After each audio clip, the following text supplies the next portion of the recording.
Jai Hind everyone. In this video, we will try to understand the history of geography world. इस video में हम लोग geography शब्द के इतिहास को समझने की कोशिश करेंगे। ज्योग्राफी को हिंदी में हम लोग भूगोल कहते हैं। The word geography was first used by Greek scholar Eratosthenes in 3rd century BCE। इसका अर्थ है कि ज्योग्राफी शब्द का सर्वप्रथम उपयोग या प्रयोग इरेटोस्थनीज जो कि एक ग्रीक के विद्वान थे, ग्रीक जिसको कि हम लोग यूनान देश भी कहते हैं, ग्रीक या यूनान देश के विद्वान थे जिन्होंने ज्योग्राफी शब्द का सर्वप्रथम उपयोग 3री शताब्दी ईसा पूर्व किया था। 3rd सेंचुरी BCE मतलब कि जहाँ जीरो पे हम लोग मान लेते हैं कि ईसाई धर्म में जो उनके भगवान है जीसस क्राइस्ट, उनका जन्म हुआ था। तो उनके जन्म के 1 साल बाद के समय को हम लोग 1 AD कहते हैं, उनके जन्म के 2 साल बाद के समय को 2 AD कहते हैं और उनके जन्म के 1 साल पहले के समय को 1 BC कहते हैं, 2 साल पहले के समय को 2 BC कहते हैं। उसी तरह मान लेते हैं जीसस क्राइस्ट का जन्म 0 टाइम पे हुआ था, तो उनके जन्म के 300 साल पहले, उनके जन्म के 300 साल पहले, लगभग 300 साल पहले इरेटोस्थनीज ने ज्योग्राफी शब्द का प्रयोग किया था। BC का फुल फॉर्म होता है बिफोर क्राइस्ट। क्राइस्ट मतलब क्रिश्चियन, जीसस क्राइस्ट शब्द इसी से बना हुआ है और इस मेथड को हम लोग क्रिश्चियन मेथड कहते हैं। AD और BC में समय को जो हम लोग इंगित करते हैं, समय को दर्शाते हैं, तो उसको हम लोग क्रिश्चियन मेथड कहते हैं, ईसाई विधि कहते हैं। तिथि निर्धारण की ईसाई विधि, या तो इसको हम लोग dating method of Christian method of dating, इसको हम लोग क्रिश्चियन मेथड ऑफ डेटिंग कह सकते हैं। क्रिश्चियन मेथड ऑफ, ये आपको क्लास 6 की NCERT में देखने को मिल जाएगा, या आप किसी भी क्लास 6 की सोशल साइंस की बुक लेंगे तो उसमें आपको ये जानकारी देखने को मिल जाएगी। Some more things about Eratosthenes. Eratosthenes के बारे में हम लोग कुछ और जानकारियाँ देख लेते हैं। Eratosthenes was a mathematician, geographer, poet and astronomer. Eratosthenes एक मैथमेटिशियन मीन्स गणितज्ञ, जोग्राफर मीन्स भूगोलवेत्ता, पोएट मीन्स कवि, एस्ट्रोनॉमर मीन्स खगोल शास्त्री थे।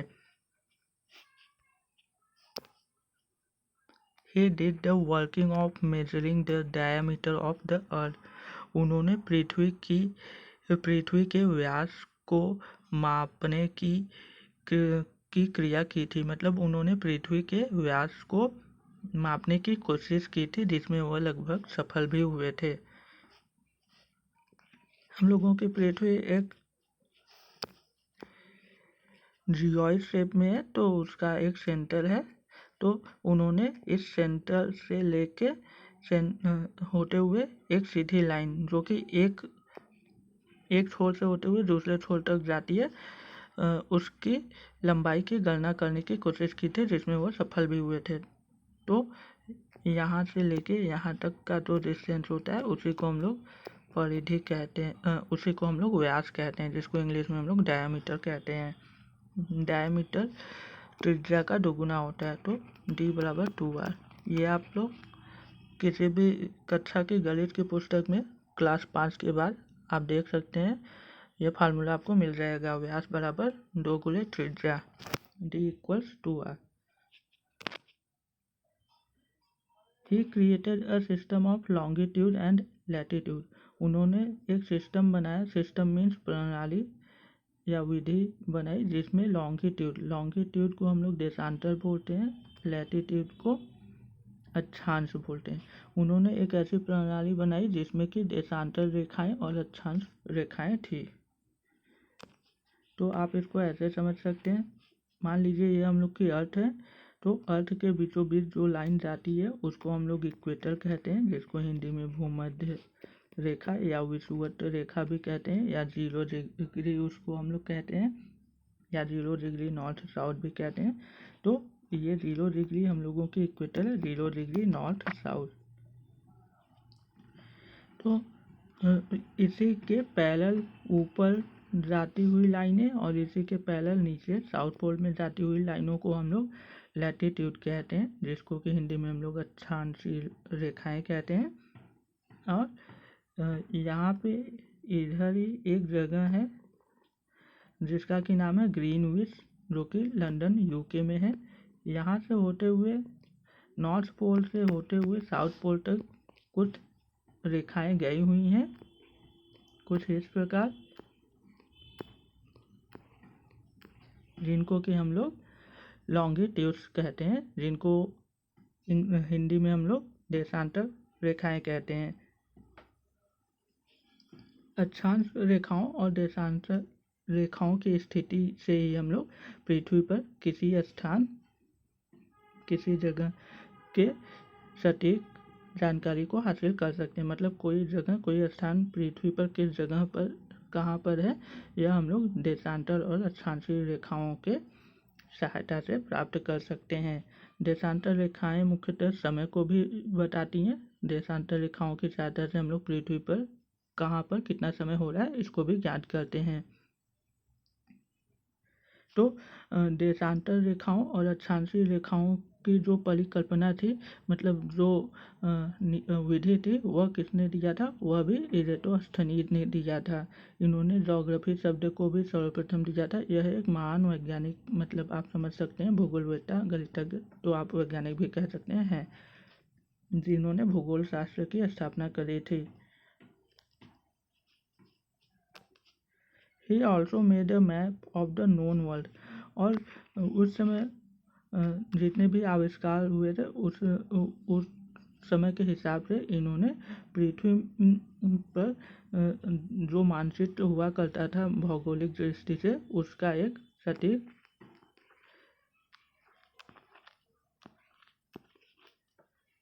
उसकी एक सटीक संरचना प्रस्तुत करने की कोशिश की थी। मान लीजिए यह एक हम लोगों की पृथ्वी का मॉडल है, यह हम लोग का Asia,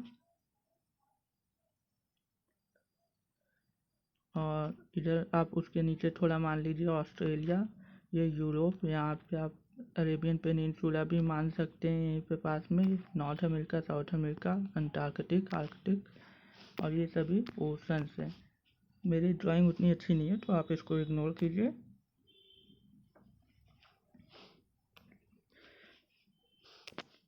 the world geography is derived from 2 Greek words. Geography शब्द 2 ग्रीक शब्दों से मिलकर बना है। तो पहला ग्रीक शब्द है जियो, जिसका अर्थ होता है पृथ्वी। दूसरा ग्रीक शब्द है ग्राफोस, जिसका अर्थ होता है विवरण या वर्णन करना, किसी चीज़ के बारे में जानकारी देना। दस the literal meaning of the world geography is description of the अर्थ। इस तरह ज्योग्राफी शब्द का शाब्दिक अर्थ हुआ पृथ्वी का वर्णन। Description of the earth means पृथ्वी का वर्णन। जो मैंने आपको हिंदी में बताया, ये यहाँ पर वही लिखा हुआ है, इसको आप समझ सकते हैं। मैंने आपको थोड़ा ज़्यादा डिटेल में बताया हुआ है, यहाँ पर कम में ही लिखा है, तो आप देखना चाहें तो देख सकते हैं। इस प्रश्न को कितनी बार पूछा गया है, किन किन परीक्षाओं में, हम लोग उसको भी देख लेते हैं। इस प्रश्न को आप बहुत आसान मत समझिए कि ज्योग्राफी शब्द को किसने डेराइव किया, मतलब ज्योग्राफी शब्द का सर्वप्रथम प्रयोग किसने किया। यह कई परीक्षाओं में पूछा गया है और 1 नंबर भी बहुत ज़्यादा मायने रखता है, तो आप इसको ध्यान से समझिए। तो हम लोग कुछ क्वेश्चंस को देखने की कोशिश करते हैं। पहला क्वेश्चन है हम लोगों का, निम्नलिखित में से किसने भूगोल शब्द की रचना की। ऊपर हम लोगों ने समझा कि इरेटोस्थनीज ने भूगोल शब्द की रचना करी थी, मतलब डिराइव किया था। तो आपका ऑप्शन 3 हो जाएगा। यह क्वेश्चन आपके हरियाणा टेट में पूछा गया है। यहाँ पर आप देख सकते हैं TET TGT social studies 2017 official paper, उसमें पूछा गया है।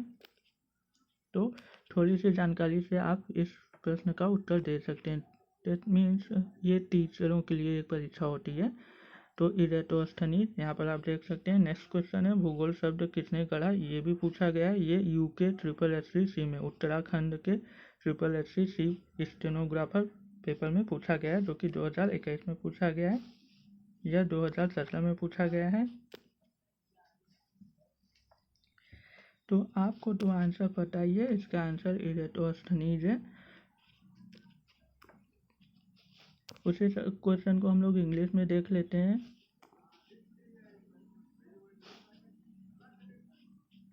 Who coined the geography, coined मतलब होता है विकसित किया या सर्वप्रथम उपयोग किया या प्रयोग किया, इस्तेमाल किया।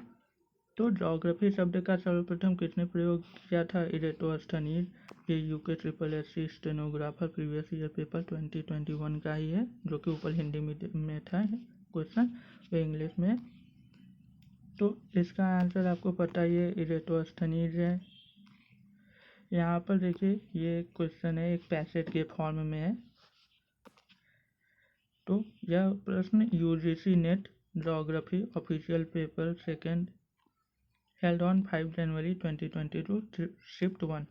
UGC जो परीक्षाएं होती हैं नेट की, वो प्रोफेसर लोगों के लिए होती हैं जो डिग्री कॉलेज में पढ़ाते हैं, यूनिवर्सिटी में पढ़ाते हैं। तो इतना सिंपल सा क्वेश्चन भी यूनिवर्सिटी के एग्जाम्स में आ रहा है, तो आप समझ सकते हैं ये क्वेश्चन बहुत इजी नहीं है, इजी है पर इसको आप इजी समझ के छोड़ेंगे नहीं। क्वेश्चन को हम लोग देख लेते हैं। एक विषय के रूप में भूगोल मनुष्य और प्रकृति के बीच संबंधों को समझने पर केंद्रित है। यह लगातार पीढ़ियों के अनुभवों पर बनाया गया है।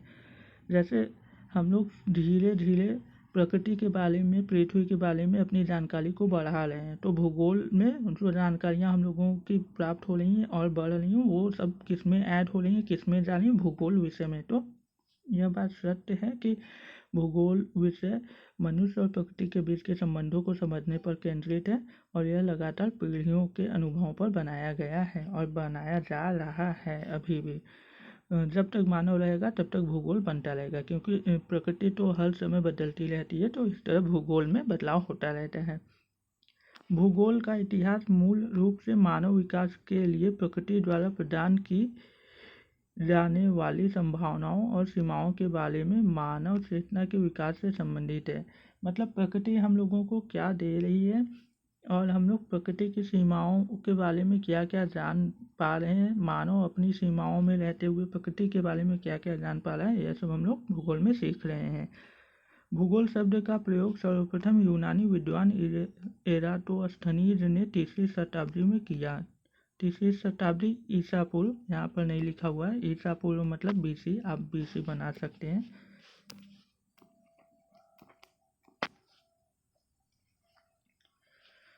ये नाम आप कंफ्यूज मत होइएगा, लिखने को कई जगह अलग अलग तरीके से लिख दिया जाता है। यहाँ पर एराटोस्थनीज लिखा हुआ है, पर आप इरेटोस्थनीज या एरेटोस्थनीज ही लिखिए, जो कि ज़्यादा सही उपयुक्त माना जाता है।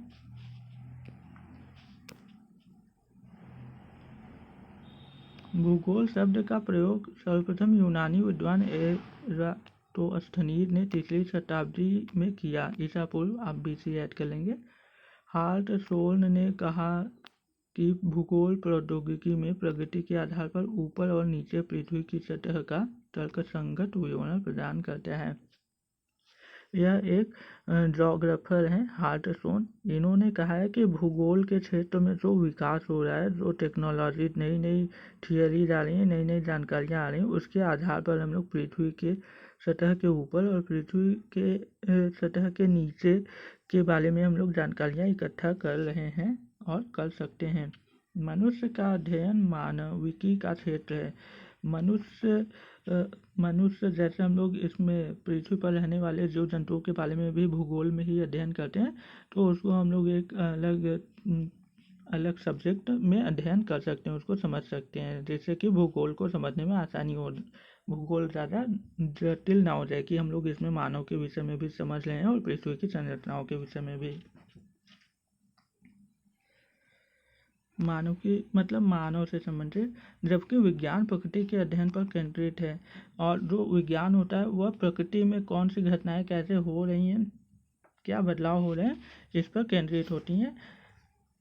भूगोल उनका एक साथ अध्ययन करता है और यहाँ पर वही बताया जा रहा है कि भूगोल प्रकृति और मानव के परस्पर संबंध को बताता है, जो कि बहुत जटिल हो जाता है। आगे बताया जा रहा है, हालांकि भूगोल एक विश्वविद्यालय स्तर के अनुशासन के रूप में 19वीं शताब्दी में ही शुरू हुआ था। पहले भूगोल को एक विषय के रूप में मान्यता नहीं दी जाती थी। प्राचीन समय में इसको लोग सोचते थे कि यह एक प्राकृतिक घटनाएं जो होती हैं उसी को बस एक सीमित रूप में भूगोल मानते थे। लेकिन 19वीं शताब्दी में जब वैज्ञानिक खोजें होने लगी तो लोगों का रुझान भूगोल को एक स्वतंत्र विषय के रूप में बनाने पर केंद्रित हुआ। हमबोल्ट और रिटर ने एक सार्वभौमिक विज्ञान के रूप में भूगोल की उपयोगिता को प्रदर्शित किया। तो अगर आपसे क्वेश्चन पूछेगा कि भूगोल को एक सब्जेक्ट के रूप में किसने बनाने की पूरी तरीके से कोशिश की विश्व स्तर पर सार्वभौमिक रूप से, मतलब एक फ्री सब्जेक्ट के रूप में कोशिश किसने करी, तो हमबोल्ट और रिटर, ये भी आपके जोग्राफर्स हैं, भूगोलवेत्ता हैं। मतलब पृथ्वी से संबंधित जो ज्ञान अर्जित करते हैं उनको हम लोग जोग्राफर या भूगोलवेत्ता कहते हैं। तो ये भी क्वेश्चन आप बना सकते हैं कि भूगोल को एक विषय के रूप में किसने मान्यता दिलाने की कोशिश करी सर्वप्रथम, तो हमबोल्ट और रिटर ने। और कब करी, तो 19वीं शताब्दी में। ये 19वीं शताब्दी मतलब ईसा के जन्म के बाद, मतलब जीसस क्राइस्ट के जन्म के बाद, 19th सेंचुरी AD की बात हो रही है। यहाँ पर देखिए विश्वविद्यालय स्तर आया है। मैंने अभी आपको बताया ही था कि UGC नेट मतलब वो परीक्षाएं जिसमें हम लोग कॉलेज लेक्चरर्स की बात करते हैं। तो इतना इजी सा क्वेश्चन है, लेकिन कॉलेज लेक्चरर्स पोस्ट के लिए भी ये क्वेश्चन आ रहा है, तो आप इसको अच्छे से समझ सकते हैं। इस अवधि के बाद जर्मनी में रटजेल और रिchthofen, फ्रांस में ब्लेसे और रेलक्स जैसे कई विद्वानों ने इसे एक एकीकृत अध्ययन के रूप में पेश किया। यहाँ पर हमबोल्ट और रिटर ने स्टार्ट किया, उसके बाद कई जोग्राफर्स ने इसको एक सब्जेक्ट के रूप में मान्यता देने की कोशिश करी या दिलवाने की कोशिश करी। वही लिखा हुआ है, तो इन वैज्ञानिकों के नाम को आप देख सकते हैं। इनके बारे में हम लोग बाद में कभी जानकारी इकट्ठा कर लेंगे। आदमी प्रकृति संबंध, प्रकृति के साथ सामंजस्य ने निर्धारण और संभावनावाद की अवधारणाओं को जन्म दिया। मतलब किस प्रकृति में मानव रह सकता है, किस प्रकृति में मानव अपने आप रहने के अनुकूल, वहाँ के प्रकृति, वहाँ के वातावरण के अनुकूल अपने आप को ढाल सकता है, रह सकता है, ये सब हम लोग भूगोल में सीखने की कोशिश करते हैं और इन सब संभावनाओं को जन्म दिया भूगोल ने। हालांकि कांट ने इस भ्रम को कुछ हद तक दूर करने की कोशिश की थी। भूगोल में सामान्य बनाम क्षेत्रीय, भौतिक बनाम मानव, ऐतिहासिक बनाम समकालीन, नोडल बनाम क्षेत्रीय अवधारणाओं जैसे विचारों के द्वैतवाद और द्विविभाजन के विभिन्न स्कूलों के उद्भव के साथ विकसित और प्रबल हुआ। इसका मतलब यही है, इसका अर्थ आप ऐसे ही समझ सकते हैं कि जैसे मान लीजिए आप पहाड़ी क्षेत्र में हैं, तो वहाँ का भूगोल कैसा है, वहाँ का भूगोल पहाड़ी पत्थरों से संबंधित है। तो वहाँ पे मानव बस्तियाँ बनाने में आपको मुश्किलों का सामना करना पड़ सकता है, वहाँ को आपको भोजन की उपलब्धता कम हो सकती है। तो मानव कैसे अपने आप को उन परिस्थितियों में ढालेगा, भूगोल के विभिन्न प्रकार की परिस्थितियों में मानव किस प्रकार सामंजस्य स्थापित करता है, किस प्रकार अपने आप को ढाल लेता है, प्रकृति और मानव के संबंध को ही यहाँ पर बताया जा रहा है। मात्रात्मक क्रांति के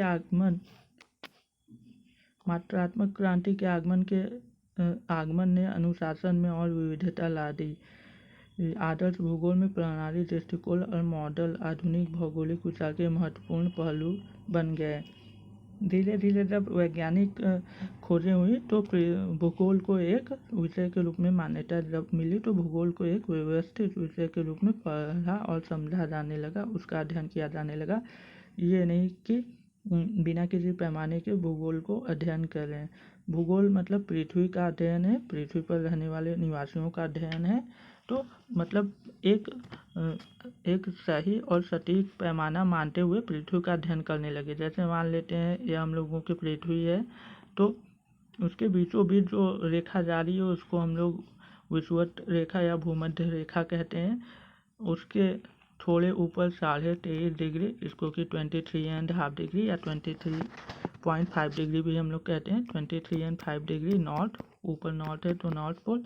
नीचे भी ऐसी एक रेखा जा रही है 23.5 डिग्री साउथ। नीचे वाली रेखा को हम लोग ट्रॉपिक ऑफ कैप्रिकॉर्न मकर रेखा कहते हैं। ऊपर वाली रेखा को हम लोग ट्रॉपिक ऑफ कैंसर मकर रेखा कहते हैं। तो एक तरीके से पृथ्वी के अध्ययन को हम लोग एक सटीक पैमाने पर और बिना केवल मतलब बिना किसी सटीक जानकारी के हम लोग जो पहले समझ लेते उसको 19वीं शताब्दी में जब वैज्ञानिक खोजें हुई तो एक विषय के रूप में और एक उपयुक्त पैमाने के आधार पर हम लोगों ने समझने और जानने की कोशिश करी। यहाँ पर यही बताया जा रहा है, जिससे कि भूगोल को समझने में, प्रकृति को समझने में हम लोगों को बहुत सहायता मिली। कोहन द्वारा प्रस्तावित प्रतिमान में क्षेत्रीय भेदभाव, असाधारणता, स्थानिक विश्लेषण के संदर्भ थे। जो ये जोग्राफर हैं इन्होंने बताया कि अलग अलग जगहों पे किस तरह संतुलन बनाया जा सकता है और वहाँ पे क्या विविधताएं, क्या विषमताएं हैं, क्या कठिनाइयाँ हैं और किन जगहों में क्या अंतर है, किन जगहों पे मतलब आपको ज़्यादा वनस्पतियाँ मिलेंगी, किन जगहों पे आपको रेगिस्तान जैसा नज़ारा देखने को मिलेगा, किन जगहों पर आपको नदी समुद्र जैसे स्थान जगह देखने को मिलेंगे। ये इन्होंने बताने की कोशिश करी, मतलब कि क्या क्या अंतर है पृथ्वी की संरचनाओं में। तो यह एक पैसेज है, इसका जो क्वेश्चन पूछा है इस पैसेज पे वो तो आप जानते ही हैं। आप पैसेज को बिना पढ़े भी बता सकते थे। मैंने पैसेज आपको समझाने की कोशिश की जिससे कि आपको थोड़ा और अच्छे से समझ में आए। हिंदी में ही पैसेज है पर हिंदी में भी समझने में बहुत मुश्किलें होती हैं। आप कितनी सरल भाषा में अपने शब्दों में किसी भी वाक्य को, किसी भी सारांश को प्रस्तुत करते हैं, यह ज़्यादा मायने रखता है। आगे सब वही है भूगोल और प्रकृति के बारे में। अब इससे संबंधित प्रश्न हम लोग देख लेते हैं। भूगोल शब्द का प्रयोग सर्वप्रथम किसने किया, आपको पता ही है। यह क्वेश्चन यूजीसी ने ज्योग्राफी ऑफिशियल पेपर 2022 शिफ्ट 1 में पूछा गया है। तो मैंने आपको ऊपर बताया था सबसे स्टार्टिंग में कि जो इरेटोस्थनीज हैं वह कहाँ के थे, वह ग्रीक देश के थे। ग्रीक मतलब हम लोग इसको यूनान भी बोलते हैं। सिकंदर, जहाँ का सिकंदर था, जो कि आया हुआ था इंडिया में इन्वेड करने 327 BC में, 327 ईसा पूर्व, जिसका कि युद्ध पोरस से हुआ था। यह हिस्ट्री का सेक्शन है, इसको हम लोग बाद में समझने की कोशिश करेंगे। तो ग्रीक एक महान देश है। इसके इतिहास से बहुत सी शब्दों को लिया गया है जो कि अंग्रेजी में प्रयोग होता है। तो यहाँ पर इरेटोस्थनीज न देकर ग्रीक लोगों ने दे दिया है। ग्रीक लोगों ने इसलिए दिया है क्योंकि इसमें कई वैज्ञानिक हैं, आप देख सकते हैं, जैसे हमबोल्ट हैं और कूह हैं और रेत्से हैं। यहाँ पर देख सकते हैं आप लोग, ये हमबोल्ट, रिटर, टोफेन, रटेल, ब्लैंचे, इतने विद्वान हैं। ये सब अलग अलग देश के हैं, लेकिन कई विद्वान जो हैं वो ग्रीक देश से संबंधित थे, इसलिए यहाँ पर दिया गया है। तो इस प्रश्न का उत्तर आप समझ गया कि ग्रीक लोगों ने भूगोल शब्द का सर्वप्रथम उपयोग किया था या प्रयोग किया था। वही जो हम लोगों ने ऊपर समझा, जो आपका गद्यांश था कॉम्प्रीहेंशन, वही इंग्लिश में दिया हुआ है। आप समझना चाहें तो समझ सकते हैं वीडियो पॉज करके। यहाँ पे सेम टू सेम वही है इंग्लिश में। मैंने हिंदी में आपको काफ़ी कोशिश किया एक्सप्लेन करने की। सेम टू सेम क्वेश्चन यहाँ पर वही है, who used the word geography for the first time, तो द ग्रीक्स। नेक्स्ट क्वेश्चन हम लोग देखते हैं, भूगोल शब्द का सर्वप्रथम प्रयोग किसने किया। यह क्वेश्चन भी आया हुआ है। यह क्वेश्चन दिखने में सिंपल है पर कई एग्जाम्स में यह क्वेश्चन आ चुका है और आगे भी आता ही रहेगा। तो 1 नंबर भी दशमलव में प्राप्त अंक भी आपको कोई रैंक दिला सकता है, तो इसलिए हल्के में ना लें। यहाँ पर आंसर सॉल्यूशन को देखते हैं। इरेटोस्थनीज का जन्म यूनानी बस्ती सिरीन में 276 ईसा पूर्व में हुआ था। मतलब कि जैसे जीसस क्राइस्ट का जन्म 0 में हुआ था, तो उनके 200 साल पहले के समय को 200 BC कहेंगे, और उनके 200 साल, उनके पैदा होने के 200 साल के और 76 साल पहले, मतलब 276 BC में इरेटोस्थनीज का जन्म हुआ था। और कहाँ पर हुआ था? यूनानी बस्ती, मतलब ग्रीक की एक बस्ती जिसको हम लोग इंग्लिश में टाउन भी कह सकते हैं, आप सिटी, गांव कुछ भी कर समझ सकते हैं, सब साइनोनिम्स हो जाते हैं। तो उस बस्ती का नाम था सिरीन। जैसे आप जिस जगह पे रहते होंगे तो उस बस्ती का कोई नाम रहता होगा। तो जीसस क्राइस्ट के पैदा होने के 276 साल पहले ग्रीक में एक बस्ती थी जिसका नाम था सिरीन, वहाँ पर इनका जन्म हुआ था और इनकी मृत्यु 194 ईसा पूर्व में हुई। मतलब कि जीसस क्राइस्ट के पैदा होने से 194 ईयर्स पहले हो गई थी।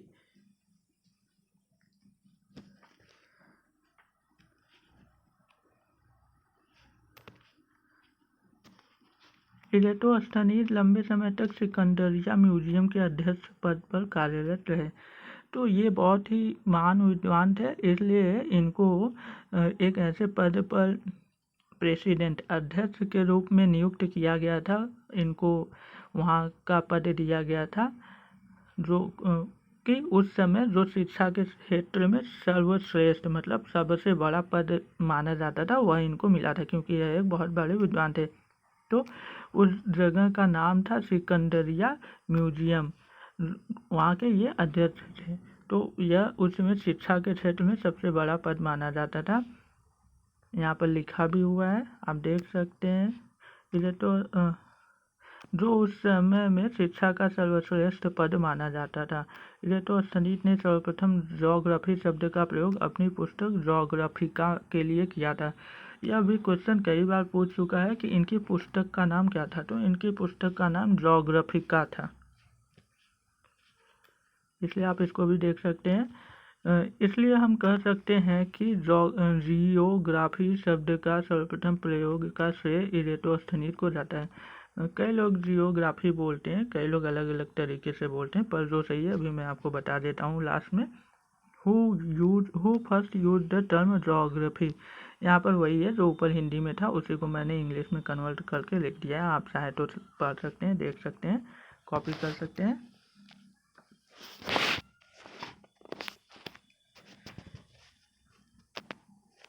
यहाँ पर जो शब्द है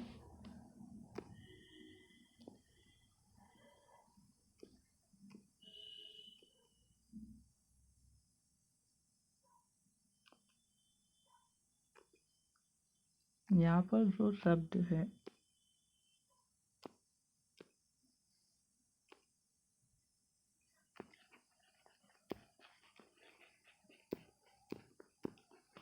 ज्योग्राफी, इसको कई लोग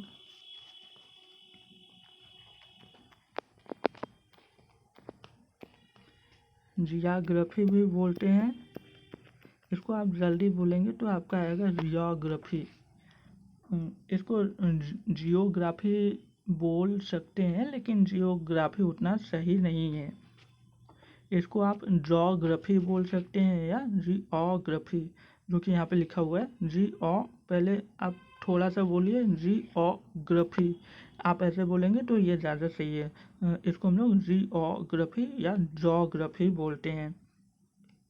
इसको आप ऐसे भी बोल सकते हैं ज्योग्राफी।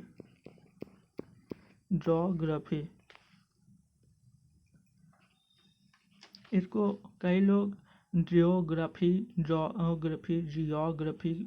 तरीके से बोलते हैं। आप बोलिए जियोग्राफी या जोग्राफी जो मैंने अभी आपको समझाया। इसको हिंदी में हम लोग भूगोल कहते हैं। इसको हिंदी में हम लोग भूगोल कहते हैं, आपको पता ही है। इसको इंग्लिश में आप लिख सकते हैं भूगोल। यहाँ पे बड़ी की मात्रा है इसलिए आप डबल ओ लेंगे। भूगोल के लिए या ज्योग्राफी के लिए और शब्द हैं भूगोल शास्त्र, भूगोल विज्ञान, जिसको कि इंग्लिश में हम लोग अर्थ साइंस भी बोल सकते हैं। अगर कहीं पे अर्थ साइंस लिखा हुआ है सब्जेक्ट ऑफ अर्थ साइंस, तो आप समझेंगे कि ज्योग्राफी की बात हो रही है या जियोग्राफी की बात हो रही है।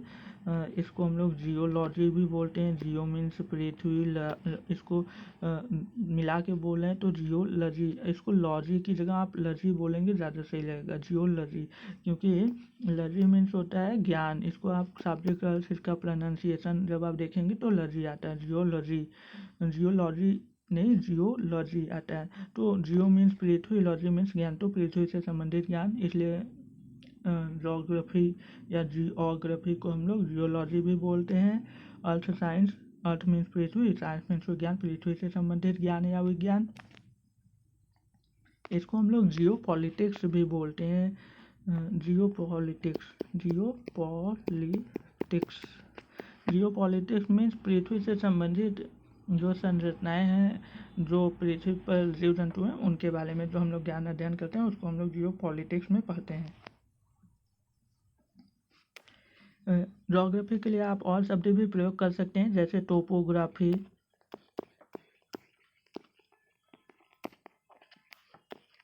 कार्टोग्राफी,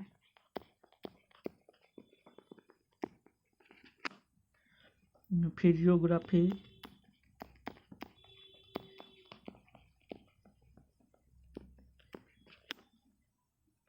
इसके लिए आप टोपोलॉजी शब्द भी प्रयोग कर सकते हैं, टोपोलॉजी।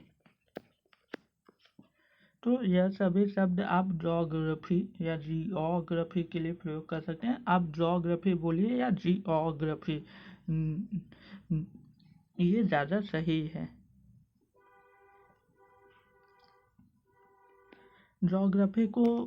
ज्योग्राफी जो सब्जेक्ट है वो उसको हम लोग बेसिकली दो पार्ट में डिवाइड करते हैं या दो भागों में बांटा जाता है। पहला है फिजिकल जियोग्राफी और दूसरा है ह्यूमन जियोग्राफी।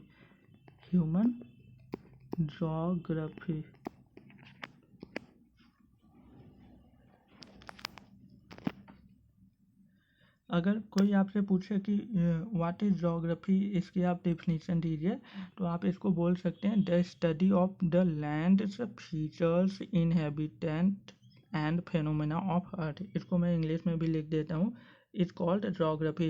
इंग्लिश में लिख देता हूँ, आप देख लीजिए। The study of the lands,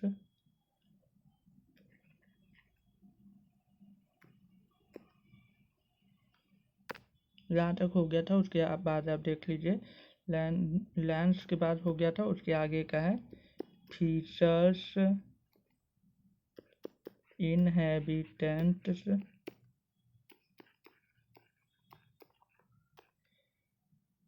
and phenomena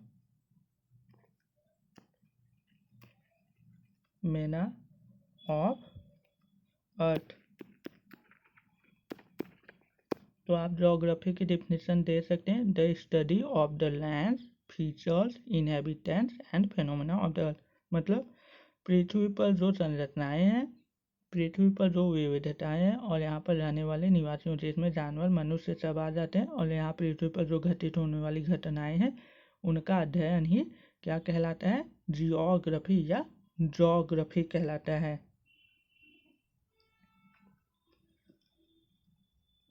कई किताबों में आपको देखने को मिलेगा कि ज्योग्राफी या जियोग्राफी दो शब्दों से मिलकर बना है, जो कि कई जगह पे लिखा रहता है। मैंने आपको पहले ही बता दिया है कि इन दो शब्दों से मिलकर बना हुआ है, पर कई किताबों में थोड़ा अलग होता है।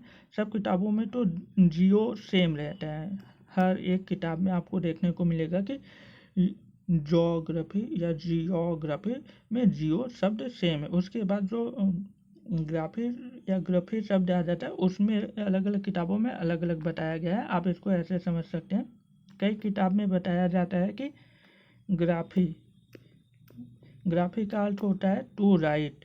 कई किताबों में बता देते हैं कि ग्राफी का अर्थ है टू राइट, तो ये भी सही है। ग्राफी मतलब टू राइट, मतलब उसके विषय में बारे में लिखना, जानना, समझना, पढ़ना। थोड़ा विस्तार से मैंने बता दिया। कई किताबों में आपका रहता है कि ग्राफो या ग्राफीन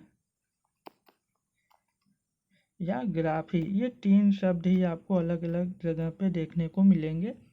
स्टार्टिंग में मैंने आपको ग्राफोस शब्द भी बताया है, तो ये 4 शब्द आप ध्यान में रखिए। मतलब यहाँ से लेके यहाँ तक ग्राफोस, ग्राफो, ग्राफीन और ग्राफी, इन सभी का मतलब होता है, इसका मतलब होता है डिस्क्रिप्शन, और बाकी इन तीनों का मतलब होता है टू राइट, मतलब लिखना। उनके किसके विषय में आप लिख सकते हैं, जिसके विषय में आपको जानकारी रहेगी, आप जानते होंगे। तो ज्योग्राफी या जियोग्राफी 2 शब्दों से मिलकर बना है, जिसमें कि जियो एक शब्द हर पुस्तक, हर किताब में आपको सेम ही मिलेगा, बाकी कुछ उसके बाद वाले शब्दों में आपको अंतर मिलेगा। तो ये 4 शब्द आपको देखने को मिलेंगे, इनके अलावा कोई शब्द नहीं देखने को मिलेगा।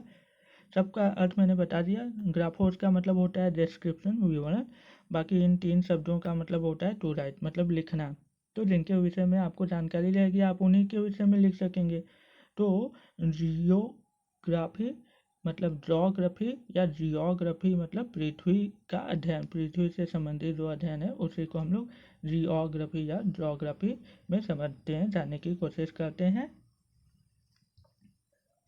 जो यहाँ पर जो आपका ज्योग्राफी शब्द है उसका हम लोग फुल फॉर्म देख लेते हैं।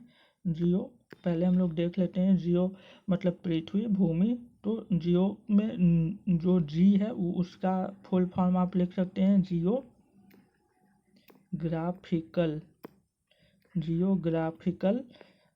जी का फुल फॉर्म जियोग्राफिकल कर सकते हैं। ई का फुल फॉर्म आप अर्थ लिख सकते हैं। ओ का फुल फॉर्म होता है ऑर्बिट। पृथ्वी सूर्य के चारों ओर जिस रास्ते पर घूमती है उसको हम लोग ऑर्बिट कहते हैं। अर्थ हम लोग की पृथ्वी प्यारी सी जिसमें हम लोग निवास करते हैं।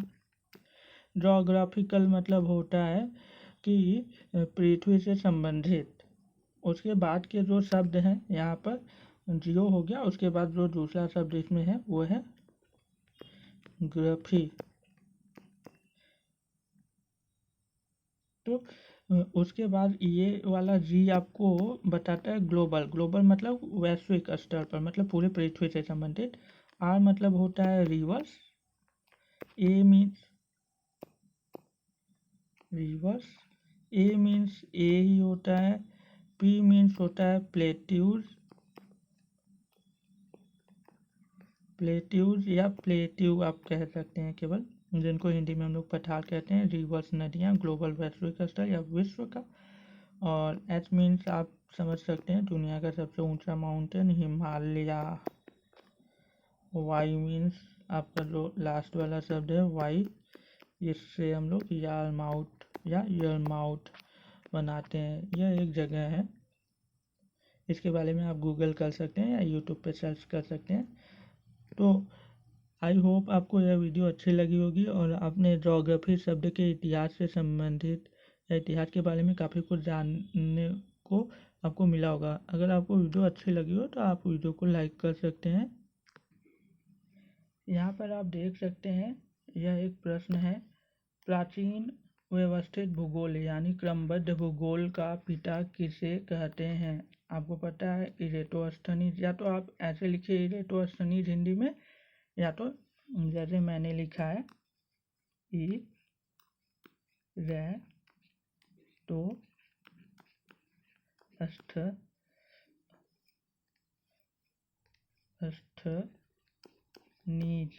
या तो आप ऐसे लिखिए या तो ऐसे लिखिए, आप ये भी चाहिए ये भी चाहिए। इसके अलावा अगर आप कुछ और लिख रहे हैं तो उतना सटीक नहीं माना जाएगा। इनका जन्म जैसा अभी हम लोगों ने पहले पढ़ा यूनानी बस्ती सीरीन में हुआ था। कब हुआ था? 276 BC में, मतलब जीसस क्राइस्ट के पैदा होने के 276 साल पहले और जीसस क्राइस्ट के पैदा होने के 194 साल पहले इनकी मृत्यु हो चुकी थी। यह एक बहुत ही महान विद्वान थे जो कि ग्रीक यूनान देश के थे और इन्होंने पुस्तक लिखी थी जोग्राफिका, जिसको कि यहाँ पे जियोग्राफिका बोला गया है। आप इसको जोग्राफिका कहकर भी पुकार सकते हैं। तो इसी पुस्तक में इन्होंने जोग्राफी शब्द का सर्वप्रथम प्रयोग किया था, इसलिए इनको फादर ऑफ जोग्राफी भी बोलते हैं। इन्होंने पृथ्वी से सूर्य की दूरी को भी निकालने की कोशिश की। पृथ्वी का जो व्यास होता है उसकी भी गणना इन्होंने करने की कोशिश की। पृथ्वी कितने डिग्री पर सूर्य की ओर झुका हुआ है अपनी कक्षा में, उसकी भी इन्होंने गणना की। तो ये एक बहुत ही महान वैज्ञानिक थे, तो इसलिए इनको फादर ऑफ ज्योग्राफी कहते हैं। केवल इसलिए नहीं कि इन्होंने उस शब्द का सर्वप्रथम प्रयोग कर दिया, तो यह एक बहुत ही महान विद्वान थे। इनके बारे में आप और अधिक जानकारी गूगल से ले सकते हैं। अगर आपको यह वीडियो अच्छी लगी हो तो आप वीडियो को लाइक कर सकते हैं, शेयर कर सकते हैं, सब्सक्राइब कर सकते हैं मेरे चैनल को, और आपका जो टॉपिक हो आप अपने टॉपिक को बता सकते हैं। यहाँ पे इलेक्ट्रोस्थनीज के बारे में हम लोग और जानकारी देख लेते हैं। जो मैंने आपको हिंदी में अभी बताया वही लिखा हुआ है। He invented a system of latitude and longitude, मैंने आपको पहले ही बता दिया है। He was the first to calculate the earth axis. इन्होंने यह पहले विद्वान थे या पहले ऐसे साइंटिस्ट भी आप बोल सकते हो, पहले ऐसे साइंटिस्ट थे जिन्होंने बताया कि पृथ्वी 90 डिग्री पे ऐसे नहीं है, पृथ्वी थोड़ा इधर झुकी हुई है। कितने डिग्री पे झुकी हुई है? तो यहाँ से इधर का एंगल तो 66.5 डिग्री हो जाएगा, तो यहाँ का जो झुकाव है इसी को बताया गया। तो यह 23.5 डिग्री, क्योंकि पूरा का पूरा 90 डिग्री होता है, तो 66.5 डिग्री जब इधर है तो उधर 23.5 डिग्री होगा। तो इन्होंने बताया कि पृथ्वी 23.5 डिग्री के झुकाव पर झुकी हुई है। टिल्ट है, टिल्ट मतलब होता है झुकाव या झुका हुआ। इन्होंने उस समय ज्ञात दुनिया का एक नक्शा भी बनाया था, जिसको कि हम लोग मानचित्र भी बोल सकते हैं, जिसमें कि इन्होंने पैरेलल्स और मेरिडियंस का प्रयोग किया था। मतलब कि लॉन्गिट्यूड्स, मतलब जो ऐसे रेखाएं होती हैं इनका, जो ऐसे इन रेखाओं का प्रयोग किया था। इन्होंने इस सिस्टम को इन्वेंट किया था। इसको ग्रिड सिस्टम भी बोल सकते हैं आप। ग्रिड मतलब होता है जालीदार, तो यह एक जालीदार संरचना ही है, जैसे आप देख सकते हैं ऐसे। तो इसको आप ग्रिड सिस्टम भी बोल सकते हैं या पैरेलल मेरिडियन सिस्टम भी बोल सकते हैं। He was the first person to calculate circumference of the earth। ये पहले ऐसे विद्वान थे, पहले ऐसे व्यक्ति थे। इन्होंने पृथ्वी के परिधि को, मतलब ये इस पूरे परिधि की लंबाई कितनी है उसकी गणना करने की कोशिश करी थी। तो ये एक बहुत ही महान विद्वान थे, तो इसलिए इनको फादर ऑफ ज्योग्राफी या जियोग्राफी कहते हैं। यहाँ पर देखिए आपको लिखा हुआ है इरेटोस्थनीज फादर ऑफ ज्योग्राफी। इसको जियोग्राफी नहीं, ज्योग्राफी बोलिए या जियोग्राफी बोलिए। शब्दों को, अंग्रेजी के शब्दों को आप जितनी सटीकता से बोलने की कोशिश करेंगे आपको उतनी ही ज़्यादा हेल्प होगी अंग्रेजी भाषा को समझने में। तो यहाँ पर मैंने जो आपको बताया जियोग्राफी या ज्योग्राफी शब्द का फुल फॉर्म, यहाँ पर वही लिखा हुआ है, आप देख सकते हैं। G for geographical, earth orbit, global rivers, a plateau, Himalaya या माउथ। आई होप आपको यह वीडियो अच्छी लगी हो। Have a nice time. Thank you so much.